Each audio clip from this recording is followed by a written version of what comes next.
विद्युत विभाग असावधानता चलीगला युव चाषी जीवन। युव चाषी जनक होउचंती चांदबाली एनओसी नरसिंहपुर ग्रामर प्रमोद दास।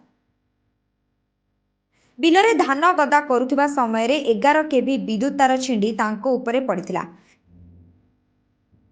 घटनास्थल में तांकर मृत्यु होइथिबा बेले 2 एकर चाष जमीर धान संपूर्ण पोड़ी जाइछि। क्षतिपूरण दाबी करी विद्युत विभाग ऑफिस आगे मृत चाषी शव रखी स्थानीय जनसाधारण आंदोलन जारी रखिछंती। चांदबाली बसस्टाण्ड निकट रास्ता उपरे शव रखी आंदोलन करुथिबारु गाड़ी यातायात रे व्याघात सृष्टि होछि। घटनास्थल में उत्तेजना लागि रहिछि।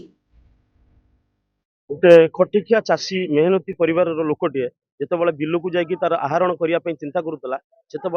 धान फसल करने चिंता करुला से समय टाटा पावर एमती सर्विस थिला जोटा इलेक्ट्रिक पोल तार छिड़ी गोटे लोकर अकाल वियोग होगला किंतु से लोक आज खटिले दिमुठा ता घर को खाए चाष ता धान अमल हो पारिनी ता घर को धान मुठी आनी पारिनी किंतु से जो भली सिचुएशन आज मूर्त है टाटा पावर अमानी मनमानी शासन जो चली तार क्या कथा न शुणिकी एपर्यंत वीडियो सॉरी एपर्यंत जे जेई सी भी फोन रेस्पॉन्ड करना उठाऊना ताला पकईकि एपर्यंत जाइए बाध्य हेलु आम रास्ता अवरोध करने दाबी अच्छी गोटे लोक खटिकिया लोक तार गरीब लोकटी केमिति परिवार भरण पोषण जो कम बयसर 25 वर्ष कि 30 वर्ष भितर से आहरी दीर्घ काल बंचिकी परिवार को भरण पोषण करता आमर दाबी 20 लाख टंका कंपनसेशन परिवार को दि जाऊ आउ ताकू सुरक्षा दे कौन सी तार बदला जाए आम दीर्घ 3 वर्ष पूर्व कंप्लेन करूँ जे आमर तार को ये करा जाऊ वेयर करा ये करा जाऊ किंतु सेमिति किसी न कराई छाड़ी देइचंती आउ तार कटिवार बा तार छिड़ीबार पूरा रस्ट खाई तार छिड़ी गोटे लोकर अकाल वियोग से घटी जेपर्यंत आम दाबी पूरण होनी आम से पर्यंत बसी रही आउ डिसिप्लिन वे बसिकी रही मु चल जाइथिले बरं भल होइथांदा वो जाइथिला कोडी जाइथिला कोडी को जाइथिला बिल्लू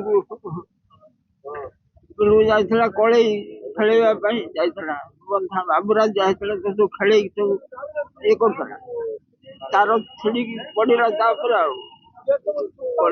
संगे संगे जली गला गोटे साइड तार ये का पई घटला ए घटना बोलबा भाई इलेक्ट्रिक वाला इलेक्ट्रिक रो ये हला इलेक्ट्रिक हम खेल दृष्टि ये दुर्घटना हला ना तार जदि जांच न होई जानता से कहीं तार कहीं छिड़ी था गाड़ी वाला मोर